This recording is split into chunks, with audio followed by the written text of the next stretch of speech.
Un saludo nuevamente a todas las personas presentes. Continuamos entonces con la segunda parte, el segundo módulo del curso de tomas de muestras de aguas. Y les recuerdo entonces que al final van a encontrar un link en el cual va a haber una pequeña evaluación y también para que nos dejen todos sus comentarios. Continuamos entonces con este segundo módulo. Recordemos que en el primero vimos lo que fue el tema de normatividades, toda la parte cómo se conforma la cadena de custodia, los tipos de riesgos que hay. Y entonces, dando continuidad a esto, tenemos entonces de que hay tipos de riesgos físicos y que en todo esto pues debe de haber un botiquín de primeros auxilios, dado que, que podemos estar expuestos a algún tipo pues de accidente. Entonces, recordemos que en el botiquín de primeros auxilios deben haber gafas limpias, esparadrapo de tela, bajalenguas, guantes de látex, vendas elásticas, vendas de algodón, solución salina, termómetro, ya sea de mercurio o digital, preferiblemente digital, dado que los termómetros de mercurio pueden correr el riesgo de quebrarse y pues recordemos de que este elemento es tóxico, entonces preferiblemente digitales, aunque si lo hay, pues no hay ningún inconveniente.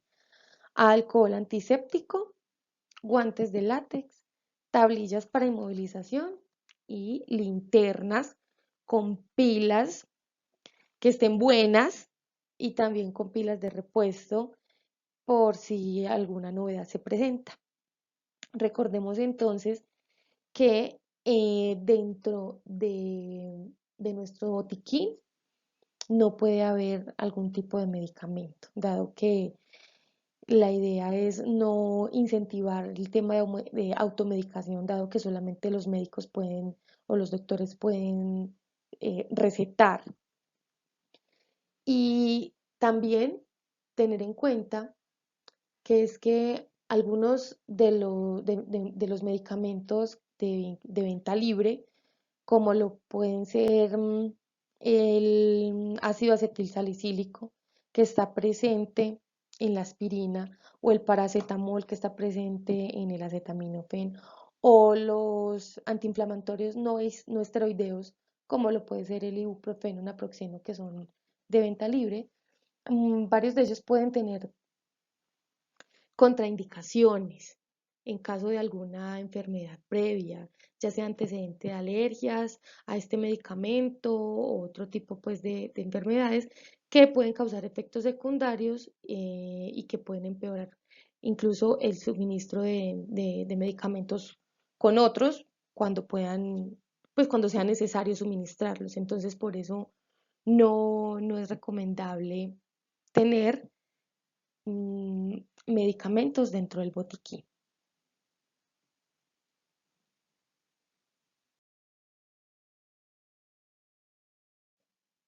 Para salir entonces a realizar los muestreos, debemos de contar con el atuendo indicado, en el cual se recomienda que sean overoles de algodón cuando pues, son los muestreos en campo, dado que facilitan el movimiento. Estos deben estar limpios, en buen estado, no que le saquemos el IVA y que ya, mejor dicho, no den para más. No tenemos que tener unos atuendos indicados para realizar dicha actividad. Hay unos tipos de overoles que vienen impermeables para estas actividades. En caso tal de que no contemos con los overoles, pues debemos de utilizar bata y también contar con impermeables de plástico para protegernos de la lluvia, dado que no sabemos las condiciones climáticas en qué momento pues se nos pueda presentar un aguacero y ya entonces debemos de contar con el impermeable.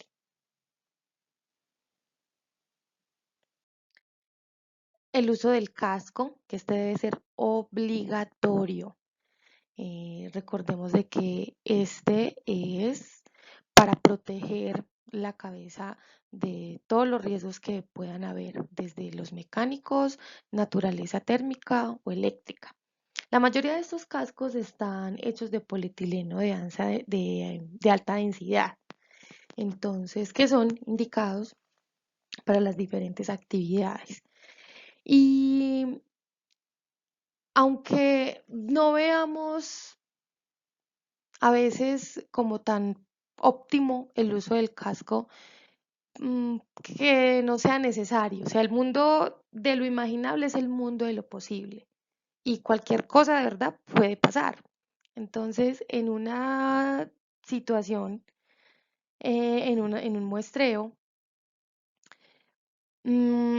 teníamos toda la indumentaria y resulta de que teníamos que pasar de un lado a otro, y era abierto, pues, no era en un lugar cerrado. Y de esas cosas que no habíamos contemplado, de que en la parte superior estaban haciendo como, no sé si era un derrumbe o algún arreglo de construcción. El asunto fue que cuando tenía que pasar de un lado a otro, yo terminé de dar un paso y iba a dar al siguiente y cayó un bloque. Entonces, eso fue obra de los ángeles, no sé, que no me cayó en la cabeza. Yo no podría afirmar si o asegurar si hubiera sobrevivido teniendo el casco, pero estoy muy segura de que sin él no hubiera sobrevivido en una situación de esas. Entonces, por muy leve que parezca la actividad, de que no haya un riesgo, siempre, siempre tenerlo obligatorio. Los cascos entonces van clasificados de acuerdo al uso. Y son entonces de clase G, que es de uso general, clase E, que es para uso o actividades eléctricas, o clase C, que es para protección contra impactos. Y los cascos que los muestradores son los más idóneos, son los de clase G, que estos soportan un impacto de hasta 4 kilogramos desde una altura más o menos de 1 metro y un voltaje de alrededor de 2000 vatios. Em, También tienen la bondad de que brindan protección contra perforaciones, y que además de estar elaborados con polietileno de alta densidad, también están de polipropileno y policarbonato. Importantísimo entonces saber dónde vamos a adquirir los cascos, dado que ellos deben estar certificados de acuerdo a la norma oficial mexicana, la 115 STPS de 1994, que esta es la que rige cómo deben estar mm, elaborados y clasificados este tipo de elementos.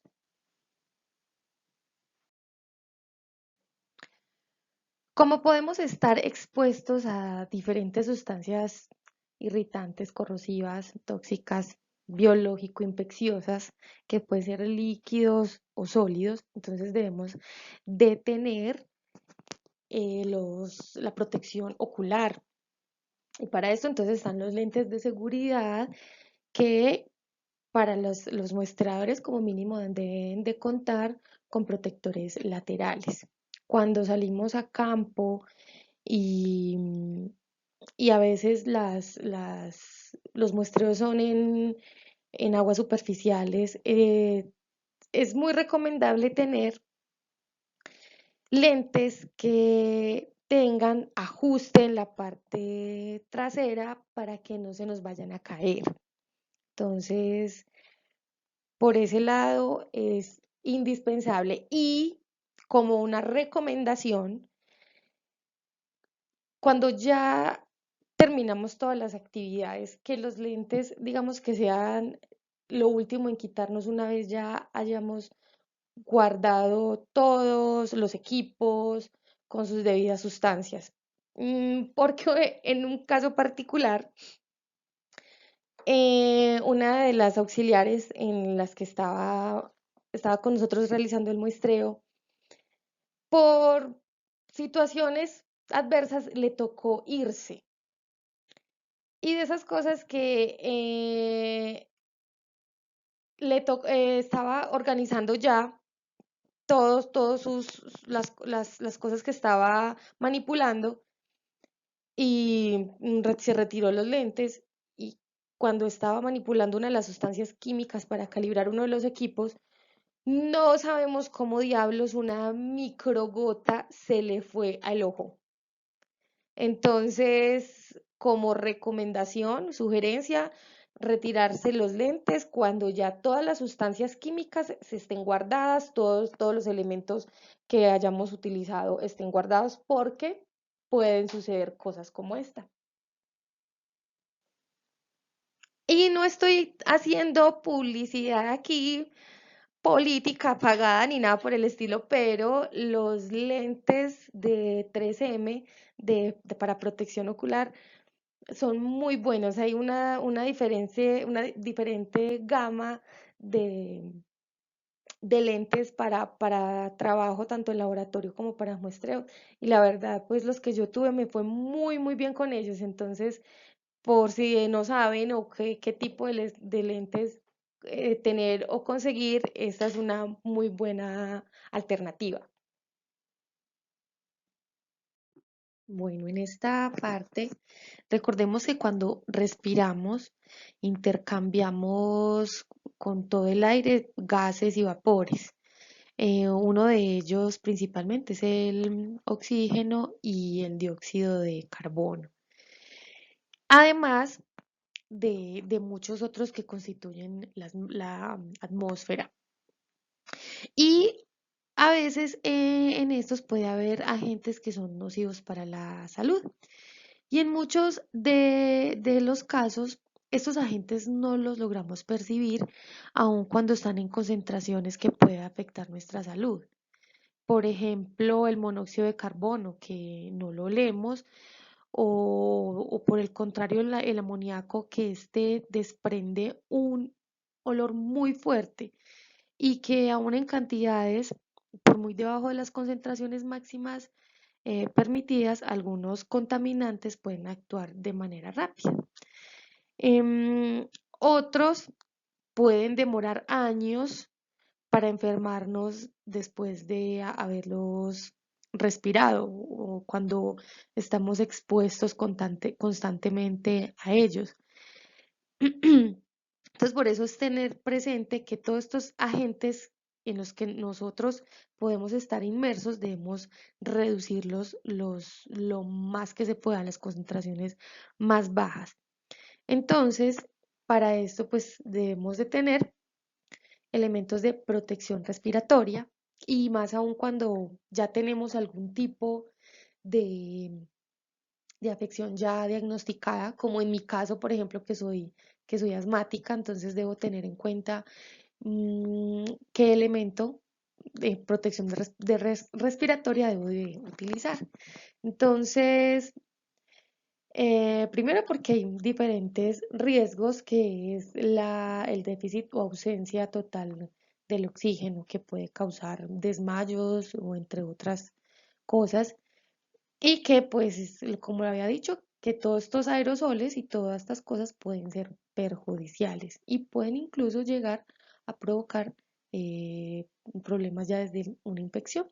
Entonces, para eso están los filtros mecánicos, que están primero contra los polvos y neblinas que tengan una concentración mm, mayor a 0,05 miligramos por metro cúbico, y contra los humos, que son los filtros químicos, que pueden ser de carbón activado, que ellos absorben, especialmente sirve para gases y vapores.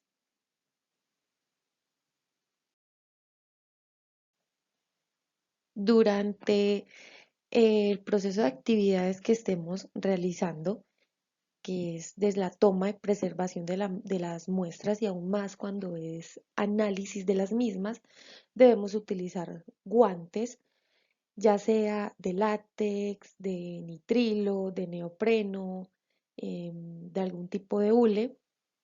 Entonces, ¿con qué fin? Primero, para proteger nuestras manos, ya sea de elementos, de sustancias químicas y también en el caso de las muestras microbiológicas de que sustancias o algo que tengamos presente en las manos, pues no se vaya a ir en las muestras y que eso puede alterar en los resultados de las mismas. Entonces, fundamental tener los guantes para hacer la toma de muestras. Cuando hacemos muestras para análisis microbiológico, lo ideal también es tener guantes esterilizados. Cuando hacemos muestreos que nos toca salir a diferentes partes o veredas, pues no sabemos con qué nos vamos a encontrar. Entonces, para esto es muy fundamental el calzado para que no ocurra algún tipo de riesgos.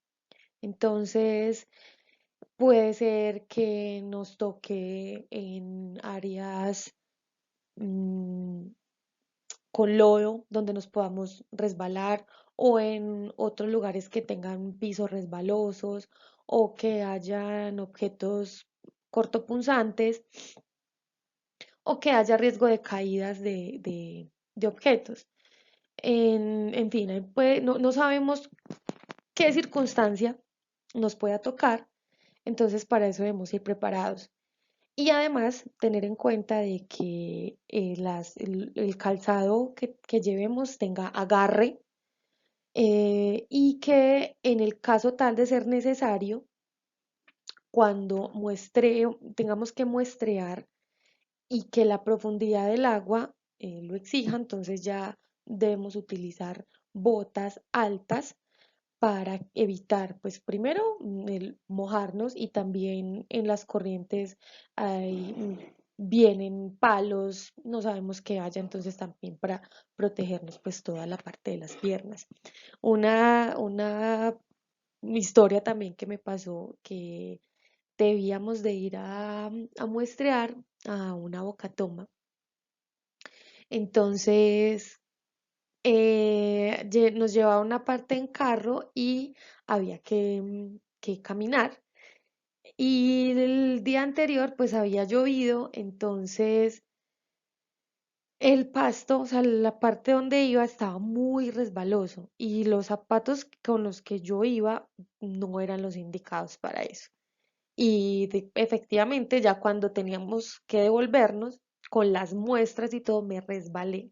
Eso fue un riesgo muy grande, entonces para que lo tengamos presente, de que cuando los zapatos que utilicemos deben de tener agarre, que sean óptimos, sobre todo cuando tengamos que salir, porque no sabemos qué nos vamos a encontrar. Entonces, yo tenía en mente de que el carro nos dejaba y que era ahí cerquita el muestreo y resulta que no, siempre nos tocó caminar y esa fue la situación. Entonces, hay que estar preparados para esas situaciones que se nos presenten.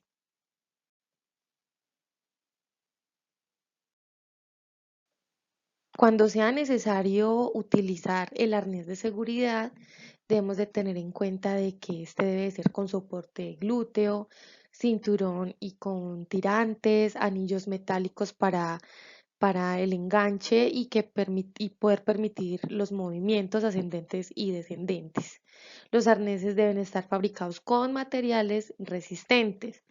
Además, debemos de mirarlo muy bien de tal manera que verificar que las correas caigan sin que haya alguna suelta o que no esté abrochada y a detectar de que no hayan tejidos desgastados o rotos o algunos componentes que no estén o que estén dañados y procurar de que no haya pues partes desgastadas, ni quemadas, ni estrelladas, ni que los anillos o los ojales estén con fisuras o dañados o cambiados. Tener presente de que las hebillas no estén dobladas y que los ojillos no presenten algún tipo de deformación. Entonces, cuando lo vamos a utilizar, debe de estar en los hombros, colocarlo como un chaleco, que los anillos descansen en la espalda entre los omóplatos y ajustarlos ya de acuerdo a como se requiera. Y que todos los tirantes deben estar a la misma altura. Entonces hay que mover para comprobar de que sea un ajuste óptimo. Bueno, y también de que no se sienta demasiado holgado y también que pueden pasarse 2 dedos por los tirantes de las piernas, que ese espacio lo permita realizar. Bueno, en nuestros lugares de trabajo siempre debemos tener unos deberes y unas responsabilidades. Y a pesar de que en muchos de ellos los lineamientos puedan ser los mismos, siempre es un mundo diferente. Entonces, primero, conocer y aplicar las políticas de higiene y de seguridad en el laboratorio o donde elaboremos. Primero, porque no podemos decir que algo es insignificante o realizar un paso no es relevante porque no sabemos la trascendencia que hay después en el análisis. Que le dicen es que la tiene que marcar con un asterisco, colocarle este color o utilícelo. Pues hay que hacerlo de esa manera porque no sabemos detrás de eso qué puede implicar y que pues pueda afectar en los procesos de análisis. Entonces, hay que acomodarnos bien a todas esas políticas y realizarlos pues de manera correcta. Apegarnos a los procedimientos analíticos de operación de equipos. Pidamos siempre los instructivos del uso de equipos, verificar que lo estamos haciendo bien, de la manera correcta. A veces nos dicen, el equipo se usa así, así, así, así, y resulta que cuando miramos el instructivo de equipos falta un paso, que se omitió, que alguien lo omitió en el momento de replicar la información, no lo hace de la manera correcta o que falte alguna observación. Entonces, nosotros también debemos de tener esa iniciativa de revisar los instructivos del uso pues, de manejo de los equipos y de hacer algún cambio que nosotros consideremos pertinentes. También conocer los riesgos potenciales que implican la manipulación de sustancias químicas. Ya les había hablado de la matriz de compatibilidades, de cómo almacenarlas, tener en cuenta siempre mm, las precauciones de seguridad y en el momento en que algo no esté, que en su óptimo funcionamiento, que un reactivo esté destapado, mal puesto, siempre hagamos la retroalimentación, porque eso siempre es muy importante para evitar algún tipo de contratiempos o accidentes. Identificar las áreas que son potencialmente peligrosas y también identificadas y libres de cualquier obstáculo, tanto en las salidas de emergencia y los extintores. Y esto también aplica para todos los dispositivos, ya sea de lavaojos o duchas. Ustedes no van a creer que yo una vez entré a un lugar y voy viendo la ducha de emergencia y tenía un plástico. O sea, era como algo que la recubría y el plástico iba hasta abajo. Entonces yo dije, pero esta ducha está protegiendo, ese plástico está protegiendo ¿a quién? A la ducha. Si la ducha debe estar libre en el momento de que suceda algún contratiempo y pues tenerla de una a la mano para poder mitigar la emergencia. Entonces, eso pasó, yo dije, no, quiten eso porque en realidad eso no está aportando, no está haciendo nada y pues antes puede retrasar todo un proceso de emergencia. Controlar el acceso a las áreas de trabajo y emplear los accesorios de seguridad en todos los momentos requeridos. Y como ya les había dicho antes de que lo idóneo es tener una lista de chequeo de acuerdo a la actividad a realizar, pues es fundamental tener la preparación de los recipientes, materiales y equipos. Entonces, em, es pertinente recibir recipientes por parte del laboratorio y también rotularlos utilizando cinta de enmascarar, especificando el nombre, el lugar de la muestra y la fecha. En caso tal de que haya otro sistema que no sea con cinta de enmascarar, lo hacen con unos stickers, eh, o con unos rótulos ya impresos y que solamente sea pegarlos, pero eso debe de estar sí o sí identificados. Ya cada mm, área de trabajo implementa lo que mejor se les acomode. Verificar siempre el rótulo de los recipientes antes de llevarlo a la nevera con las respectivas pilas de hielo. Aquí con esto es para garantizar la temperatura. Recordemos lo importante que es tener la temperatura baja y que no debe superar los 4 grados. Revisar los buffers de calibración del multiparámetro. Revisar primero de que haya, de que se riegan o se acaban y uno no se ha dado cuenta. Entonces, la existencia de este, sino para prepararlos o en su defecto que ya vienen también listos de una manera comercial.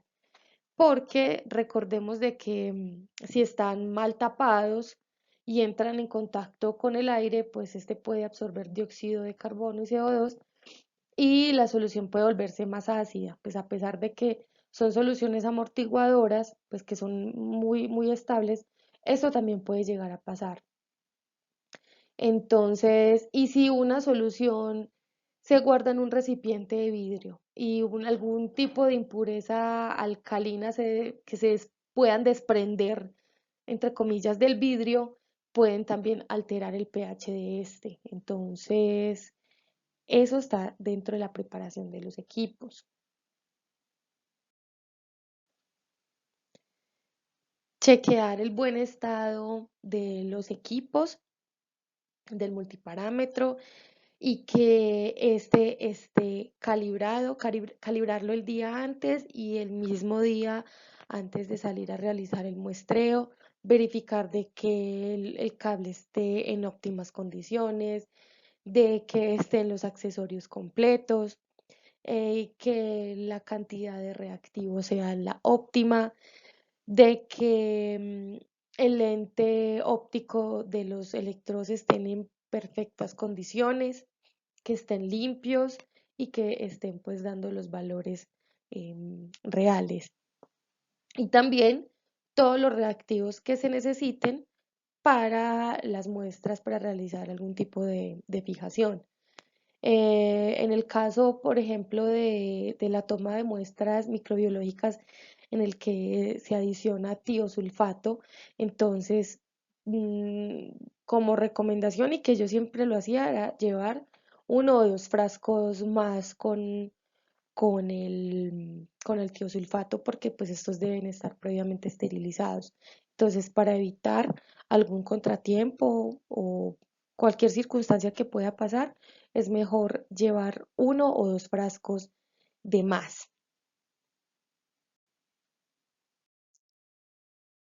De los aspectos más relevantes en la toma de muestras se encuentran los recipientes. Estos mm, deben de cumplir ciertos criterios. Ya pueden ser de vidrio y que tengan capacidad de 1 litro, que sean de boca ancha y que tengan rosca y seguridad en el cierre. El vidrio pues debe ser neutro, pues dado que las paredes de los recipientes del material pueden absorber o absorber ciertos constituyentes que se han de determinar. Un ejemplo de ello son los recipientes de vidrio que pueden absorber trazas de algunos metales para determinar. Entonces, estos a la vez pueden alterar los resultados. También es de tener en cuenta de que pues muchos laboratorios utilizan botellas o frascos de vidrios fabricados con borosilicato, ya sean de Pyrex, Kimax, y estos son fabricados con cal sodada. Pero estos vidrios también pueden incrementar el contenido de sílice o sodio en la muestra, que también pueden alterar parámetros como la turbidez y reaccionar con fluoruros si los hay presentes en la muestra. Entonces, ellos deben también de ser resistentes a variaciones rápidas de temperatura, ya sea por la toma directa de la muestra, que puede afectar las temperaturas porque no sabemos qué tipo de aguas tengamos que tomar, y también en el caso de los parámetros microbiológicos, estos deben de soportar temperaturas altas y también presiones altas, las mínimas para la esterilización de estos frascos.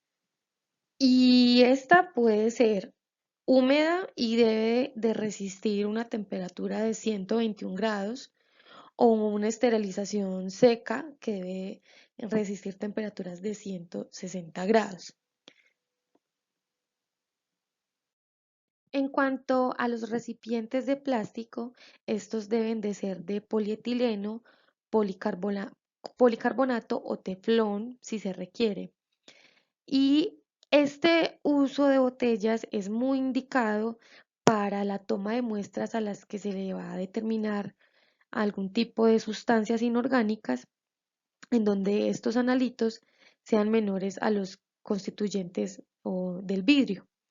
Y pueden ser también opacos para disminuir las actividades fotosintéticas.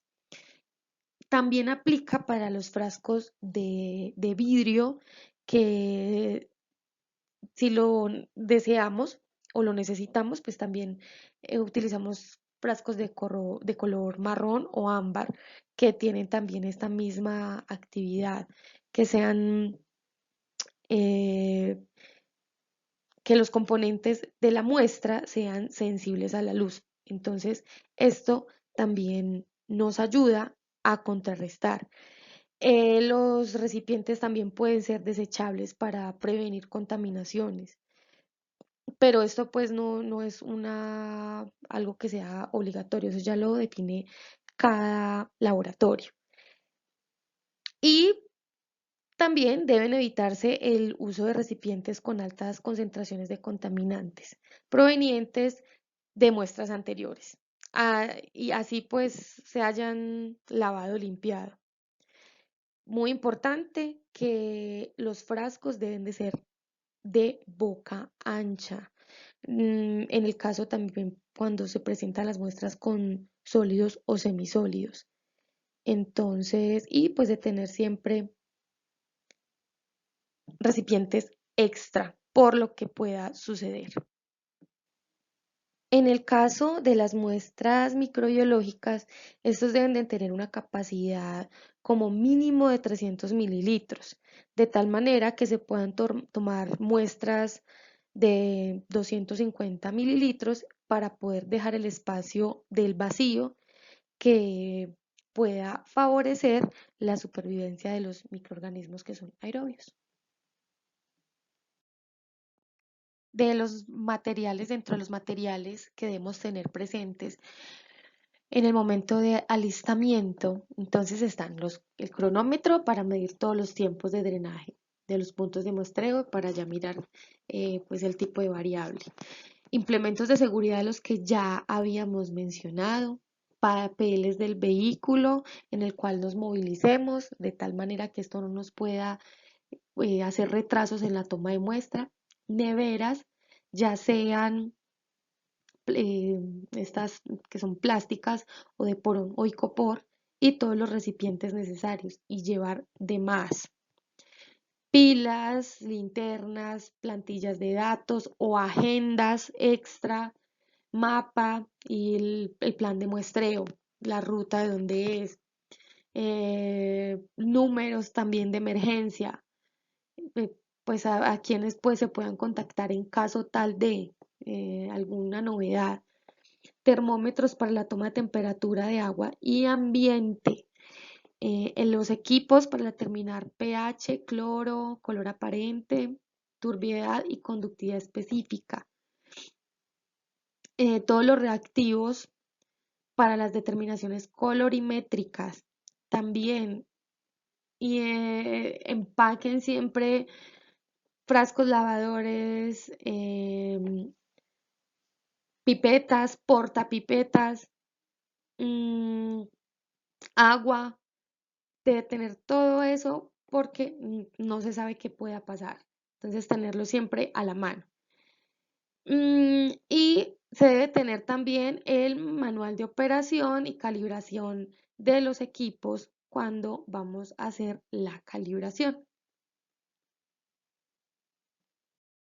Recordemos entonces que todas las muestras deben estar rotuladas, tienen que estarlo, asegurarnos de que no se va a perder el rótulo, mm, fijarla de una manera que sea segura. Estos rótulos entonces debe tener fecha, la hora, el tipo de muestra que está dentro del recipiente, la codificación de acuerdo a los lineamientos que se tengan en el laboratorio, el tipo de análisis que se le realizaron, lugar de muestreo, el responsable y las observaciones en caso tal de que se hayan presentado. Es muy importante la persona responsable de quién tomó ese muestreo para saber, eh, preguntarle si en el caso tal, si hay alguna variación en los resultados de los análisis, ya cuando uno empieza a mirar, a verificar. Entonces, cuando está la persona responsable, uno tiene a quién dirigirse y hacer una retroalimentación de qué sucedió, y con base en ello, entonces ya uno puede también poner observaciones o cosas que hayan sucedido en el día de la toma de la muestra. Un caso muy, muy terrible, diría yo, también que nos sucedió. ¿Cómo les parece que dentro del laboratorio había un tema de caso ya de índole personal? Y la persona que se fue a muestrear, no sé qué le diría a la otra. Bueno, el caso fue que es cuando pasaron como que los días, eso hubo un escándalo pues ya de índole personal, amoroso, y lo que salvó en realidad es ese chico ese día fue de verdad la toma de muestra que tenía el responsable en la muestra, en la bitácora, en todos de que sí había hecho la muestra. Eso fue un espectáculo muy terrible, que eso jamás debería suceder en un lugar de trabajo, pero a nosotros nos pasó. Y, y de no ser de verdad por esa situación de que él sí se comprobó de que estaba haciendo el muestreo, pues imagínense.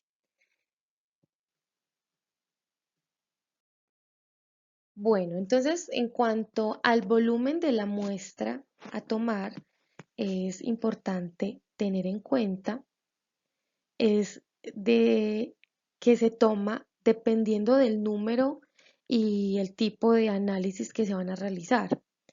Entonces, a veces las personas llegan con frasquitos de agua muy pequeños cuando no hacemos la toma de la muestra, sino que llegan con ellas, y hay que hacerle muestras microbiológicas y fisicoquímicas Entonces nos ha tocado decir, no, con esa cantidad de muestra no nos da para hacer los análisis pues que se requiere, dado que varios de ellos pues requieren una toma de muestra considerable. Entonces, también para determinar concentraciones muy pequeñas de analito, el volumen de la muestra debe de ser grande. Y cuando las tomas de volumen grande también pueden envolver cambios de la calidad del agua. También debemos de tener en cuenta que cuando son tomas de muestra para análisis físico-químicos, debemos de hacer la purga del recipiente o enjuagarlo 3 veces, de 2 a 3 veces mm, se enjuaga el recipiente y ya se llena entonces el frasco para las pruebas físico-químicas hasta el tope. Y con una cantidad mínima es de 1000 mililitros o 1 litro. Cuando vamos a hacer tomas para análisis microbiológico, solamente es esa muestra que introduce en el vidrio. No se puede ni botar ni nada porque varias de ellas pues en este caso contienen tiosulfato, entonces hay una cantidad determinada de tiosulfato y pues este no se puede tampoco pues desperdiciar. Recordemos de que este es para inactivar el cloro presente en el agua para evitar entonces que tenga algún efecto con los microorganismos presentes. Entonces, para este solamente lo que se recoja.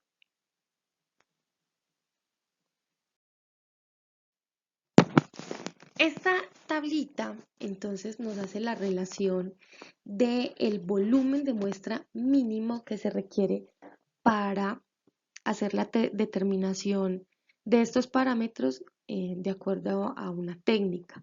Independiente de la técnica que se utilice para la determinación de estos parámetros, casi siempre se utilizan los mismos volúmenes. Entonces, eh, los que se deben hacer inmediato pues son in situ, como lo son el pH, que debe tener un volumen de muestra mínimo de 50 mililitros, la temperatura y en algunos casos también la turbidez, dado que también se cuentan equipos con turbidímetros portátiles para llevarlos en el lugar o hay multiparámetros que tienen esta capacidad. Em, para la determinación entonces de microorganismos se requiere un volumen mínimo de 200 mililitros y este se debe refrigerar. Y no debe superar las 24 horas para realizar los respectivos análisis. Hay unos en los que se refrigeran, mas no congelan, como es el caso de la determinación de sílice. La salinidad también es un análisis inmediato que se requiere un volumen de 250 mililitros aproximadamente. Y con base entonces en esta información de los parámetros que se realizan dependiendo de las técnicas, por eso es que se necesita un volumen determinado. En este cuadrito está la continuación de los parámetros que comúnmente pues, se miden en las muestras de agua, como es la acidez, que necesitan 100 mililitros de muestra, también la alcalinidad, que son 200 mililitros, boro y bromuro son 100 mililitros y no requiere ningún método de preservación. El carbono orgánico total se necesitan 100 mililitros y acá es indispensable la utilización de un preservante, como es el ácido sulfúrico. El cianuro total son 500 mililitros y agregar también hidróxido de sodio. Refrigerar en oscuridad, por lo que les había dicho que a veces estos son sensibles a la luz. En tema de demanda biológica de oxígeno, que son 1000 mililitros y se debe refrigerar, y la demanda química de oxígeno, que son 100 mililitros con ácido sulfúrico. Cloruro son 50 mililitros, color 500 mililitros. En el caso de plaguicidas, este debe ser 1000.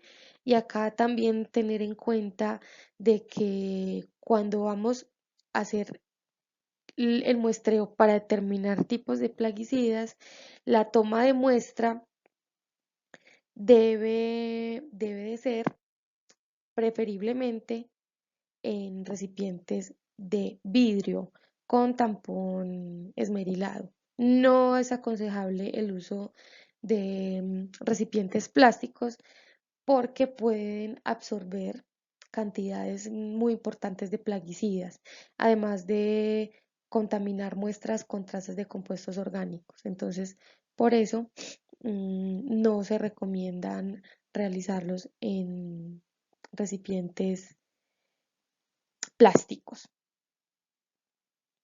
También están entonces fenoles que son 500 mililitros, al igual de la conductividad, y la dureza que son 100 mililitros para realizar los respectivos análisis. Es importante también realizar una muestra de control, que sean duplicadas y que se preparen en blancos de muestreo. También estas permiten hacer seguimiento tanto a la pureza, los reactivos preservantes y las efectividades de los procesos en los lavados de los diferentes recipientes y que no haya contaminaciones. Una de las estrategias es que se tome al azar un tipo de recipiente por cada 10 de cada tipo.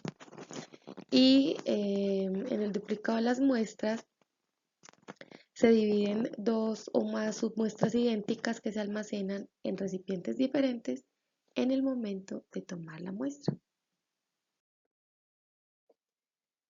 Entonces, todo este proceso, todas estas actividades que hacen parte de la cadena de custodia, que va desde la vigilancia del muestreo, de cómo se toma la muestra, de la preservación, transporte, análisis y la posterior entrega de resultados al cliente. ¿Con qué fin o por qué es importante la cadena de custodia? Bueno, desde la integridad de la muestra, que asegura que la muestra es recolectada de la manera óptima, que no ha sido alterada ni contaminada o ha sido manipulada desde el momento en que se tomó o hasta que se analizó. También en temas de responsabilidad y trazabilidad, ya que hay una parte documentada de quién tiene posesión de la muestra en cada etapa del proceso, desde la recolección hasta el análisis y también en la entrega de resultados. Y esto pues nos permite seguir en la pista de la muestra en caso de que hayan algunas preguntas o disputas o que se tenga que retroceder el proceso pues para identificar si hubo alguna novedad. También por el tema de cumplimientos normativos en el ámbito legal y ambiental, que existen pues como unas regulaciones específicas. Entonces también para darle cumplimiento a esos requisitos y sobre todo en la confianza de los resultados, que una adecuada cadena de custodia proporciona esa confianza y transparencia de los resultados en un análisis de una muestra, que eso es lo principal para un cliente, y de acuerdo a eso ya se toman las decisiones eh, con los resultados que se tengan, de acuerdo a las necesidades que tengamos. Entonces, por eso es tan importante tener todo un proceso documentado y que se haga eh, impecablemente. En los tipos de muestreos debemos entonces contemplar qué tipo de cuerpo de agua vamos a muestrear. Entonces, en el caso de los cuerpos de agua abiertos, se toma donde se presenta una muy buena mezcla, pero que no sea tan excesiva para que no se vaya a presentar una turbulencia y pues nos arroje datos inexactos en este parámetro. Y tampoco se toman las muestras muy cercanas a la orilla, dado que esto no tiene una representatividad significativa en cuanto al todo el cuerpo de agua. Entonces debe de ser donde se presente un mayor flujo. Para eso entonces podemos mirar el método de un punto que es respecto a la profundidad del cuerpo de agua. Entonces, si es poco, tomamos uno. El método de agua de 2 puntos es si más o menos la profundidad está entre 0,6 y 0,8 de profundidad. Y el método de los 3 puntos es entre 0,2, 0,6 y 0,8 de profundidad. Entonces ya de acuerdo a, a lo que se nos vaya presentando, entonces asimismo tomamos el método para muestrear.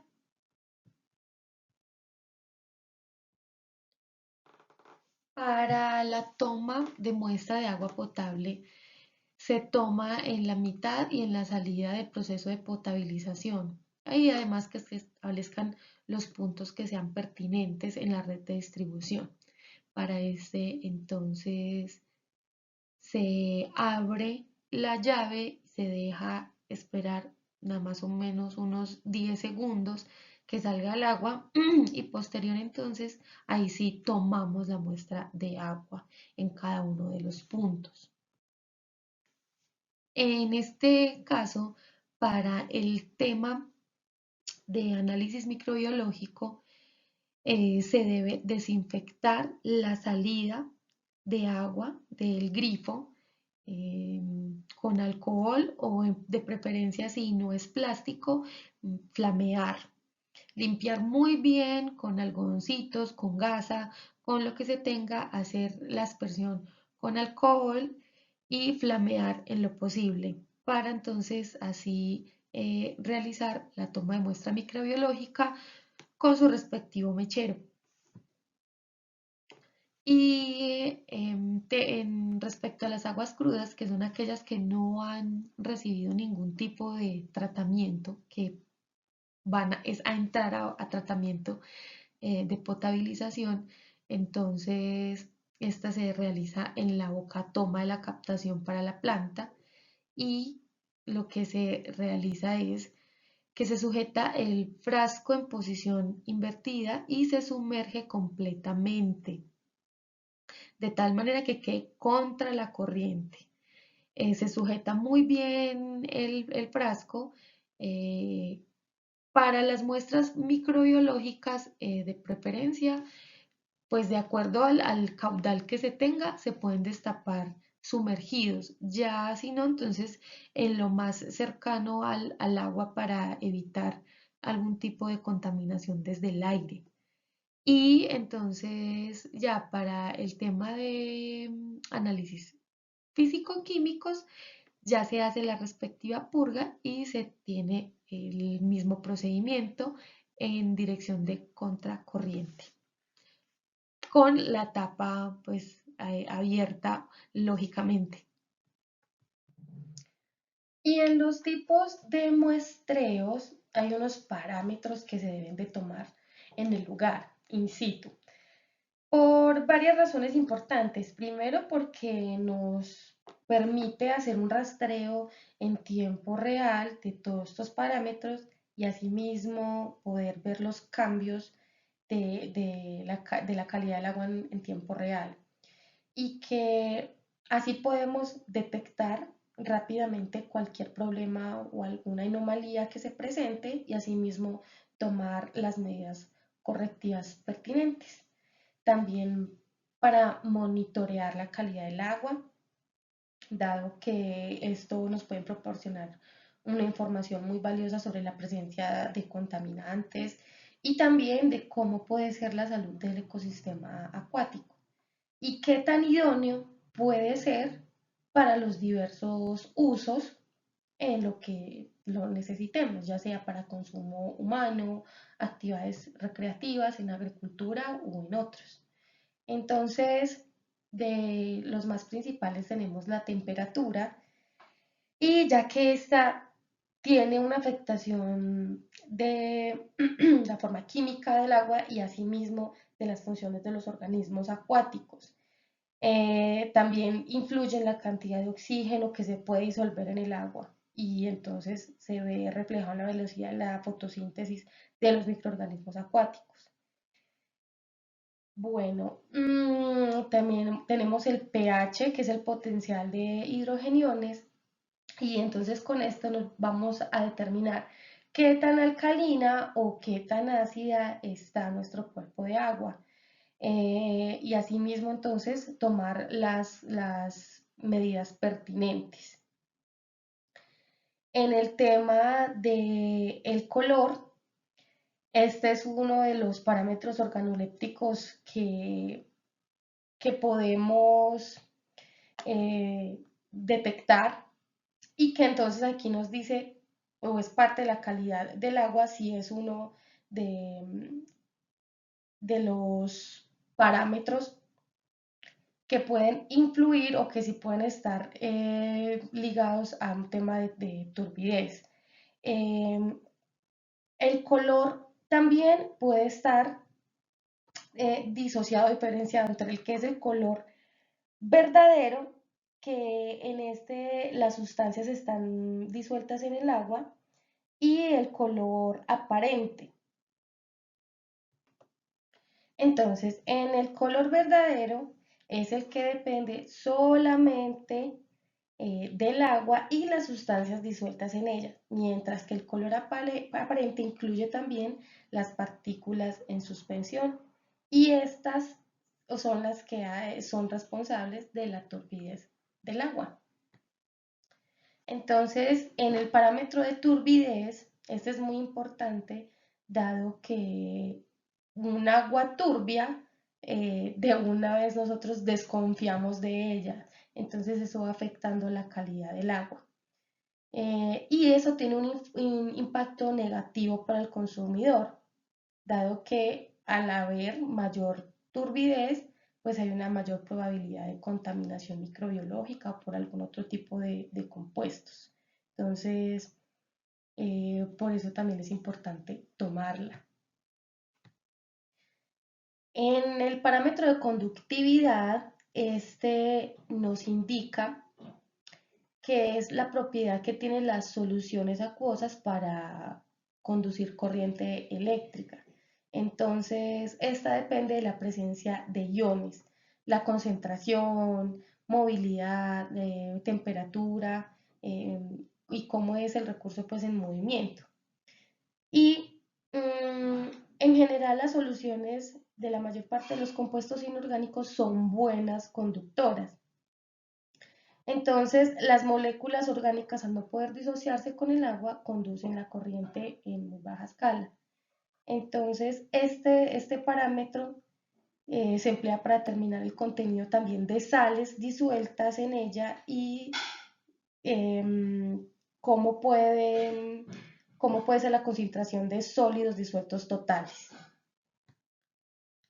Las mediciones de cloro se realizan dado que este es empleado como un desinfectante en el tema de tratamientos de todos los recursos hídricos, en todo el proceso de potabilización para consumo humano. Entonces, este tiene particularidades de que es un fuerte oxidante y también es el responsable de la destrucción, por decirlo de algún modo, de agentes patógenos como son bacterias y también algunos compuestos causantes de malos sabores. Entonces, este elemento se debe verificar in situ y si se encuentra quiere decir que todavía existe cloro libre en ella y se procede a comprobar de que la mayoría de microorganismos peligrosos ya han sido eliminados y por lo tanto puede ser un agua más segura para tratar y consumir. Y otro parámetro muy importante es el del oxígeno disuelto, dado que este determina la cantidad del oxígeno gaseoso que se está disuelto en una solución acuosa. Y este es introducido ya sea desde difusión del aire que rodea la mezcla, por un tipo de aireación y como el producto es como es un producto de residuo de fotosíntesis, entonces aquí se pueden evaluar diferentes formas de vida. Tenemos también entonces el muestreo de agua residual, que en este caso se realiza para monitorear la calidad del agua en sistema de tratamientos de aguas residuales y para garantizar de que se cumpla con los criterios de calidad de acuerdo a las regulaciones ambientales establecidas. También esto nos permite identificar diferentes contaminantes presentes en el agua, ya sea algún tipo de metales pesados o compuestos y también dependiendo de las actividades que se realicen, ya sea si sea vertimientos de tipo doméstico o industriales y en este mismo también tienen diferentes parámetros de acuerdo a la actividad industrial que se realice. Entonces, estos vertimientos deben de tener un proceso de tratamiento y al hacer en la toma de muestra y hacer los análisis, vamos a entender la eficacia de estos procesos.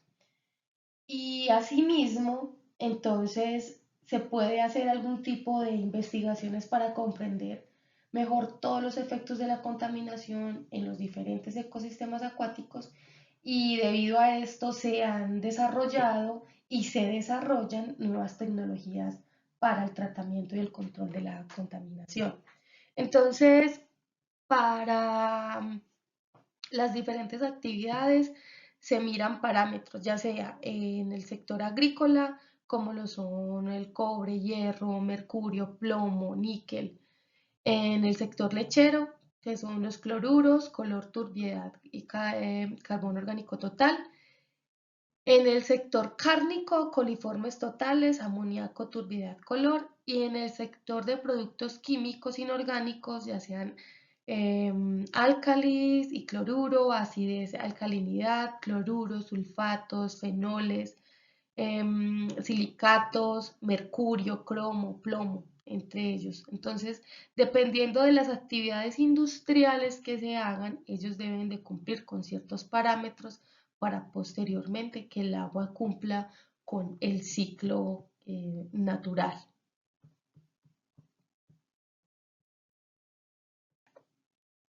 En las aguas recreativas se debe de revisar principalmente para proteger la salud pública y garantizar de que esas aguas sean utilizadas para estas actividades y que sean seguras. Entre ellas están en la calidad de playas, de lagos, de piscinas, de estanques naturales ideales o indicados para actividades recreativas como nadar, practicar deportes acuáticos o tomar baños.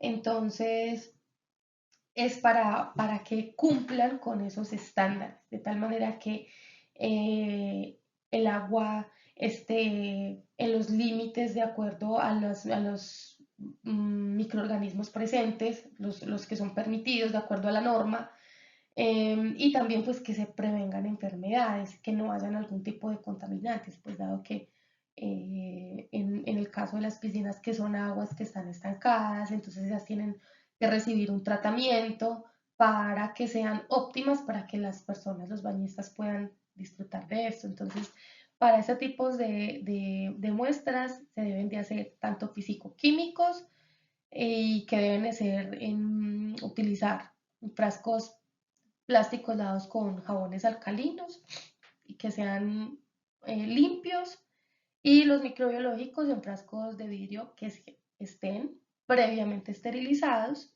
y que tengan la solución de tiosulfato de sodio para eliminar interferencias de cloro.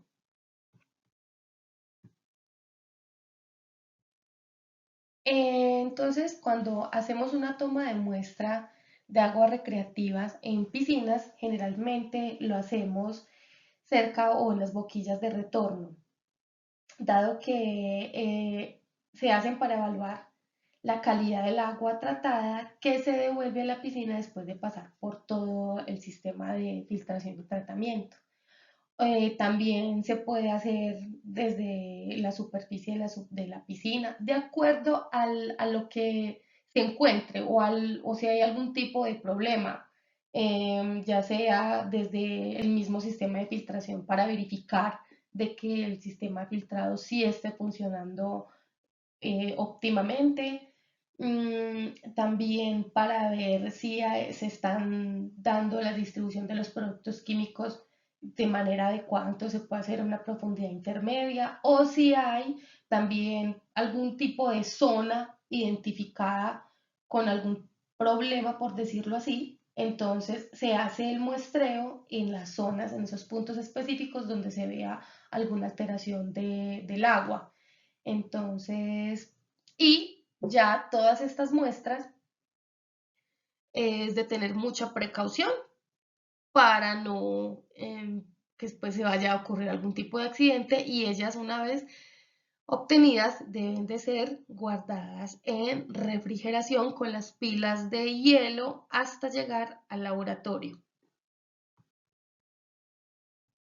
Las muestras, entonces, una vez se toman, deben de ser analizadas lo más pronto posible para, para que no se nos generen datos que no puedan ser exactos.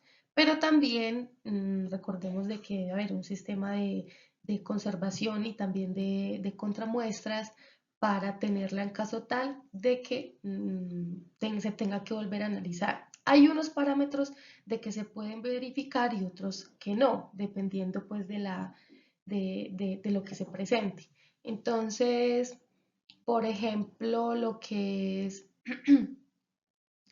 las, la alcalinidad total, de que para este el máximo recomendado es de 24 horas y máximo 14 días. En los cloruros máximo 28 días pues tenerla en conservación. El color va de entre 48 horas. El cianuro total va desde 24 horas hasta 14 días, si hay pues un sulfuro presente. En el caso del DBO, que se debe estar en refrigerado, debe ir entre 6 y 48 horas, y el de QO, que analizar lo más pronto posible, puede ir desde 7 hasta 28 días. Y para el tema de metales en general, disueltos y que se deben filtrar inmediatamente, y pueden estar en el tiempo entre más o menos 6 meses.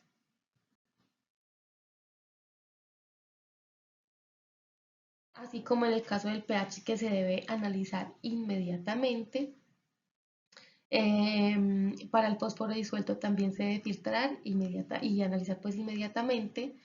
Y hay casos diferentes, como es la turbidez, de que se debe analizar el mismo día y guardar en oscuridad hasta 24 horas en refrigeración.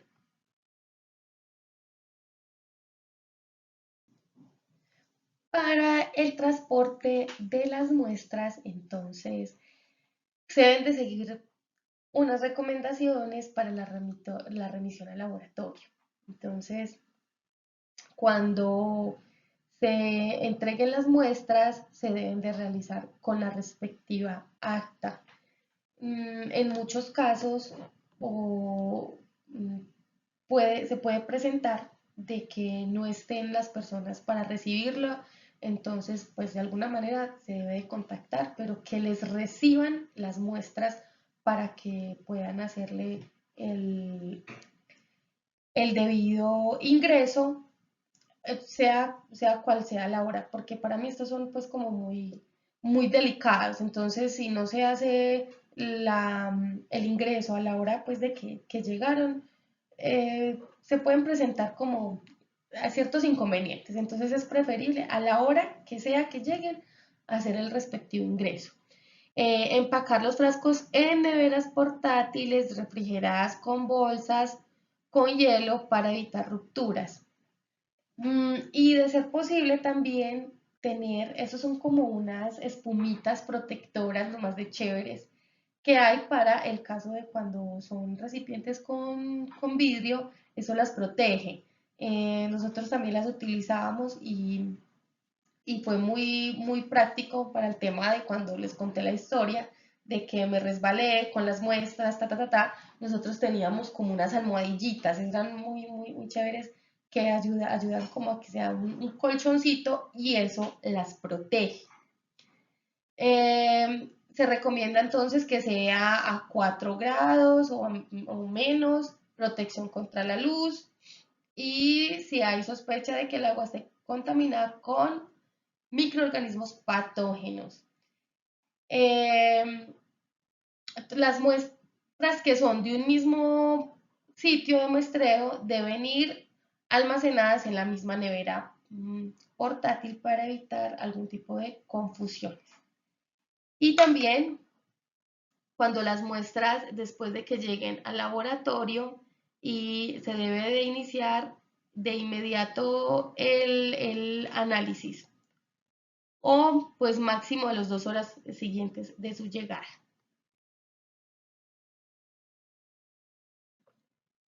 Y bueno, en todo proceso donde esté la intervención del ser humano, pues hay un riesgo de una posible fuente pues, de error.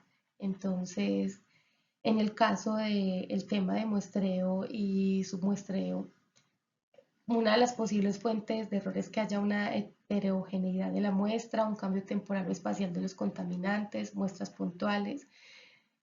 Puede también que en el método de muestreo no haya una estadística representativa, una distribución asimétrica, contaminación o pérdida de analitos, que en el número de muestras hayan pocas réplicas y que no sea representativo, que la cantidad de la muestra sea poco representativa, que en el momento de muestreo haya algún tipo de cambios operacionales o condiciones climáticas, mm, que también haya alguna contaminación o extracción de los equipos, de materiales, de recipientes y que incluso en el transporte pueda haber alguna contaminación o pérdida o puede suceder algo pues en todo el proceso. Entonces, todo esto puede pasar, pero nosotros como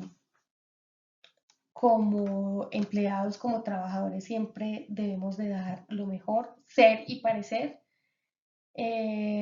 hacerlo tal cual como nos lo indiquen, hacer de las mejores buenas prácticas de laboratorio. Cuando se presente una fuente de error, pues también es mirar cómo se puede aprender de esto y optimizar los procesos. El error también es un maestro, entonces siempre que ocurran este tipo de cosas, no es mirarlo tampoco desde una parte mala, sino nosotros cómo podemos mejorar, tanto nosotros como empleados, sino también como compañeros, de cómo nos podemos ayudar cuando tenemos un buen equipo de trabajo podemos dar soluciones a cualquier tipo de problema o fuente de error. Entonces, siempre tener la empatía con los demás para que todo este tipo de posibles errores o situaciones pues podamos llevarla a cabo y salir de ellas de una manera exitosa. Entonces, este módulo termina aquí y ya Después entonces pasamos al último módulo que vamos a hablar principalmente de el tema de aguas recreativas. Entonces nos vemos en el siguiente episodio.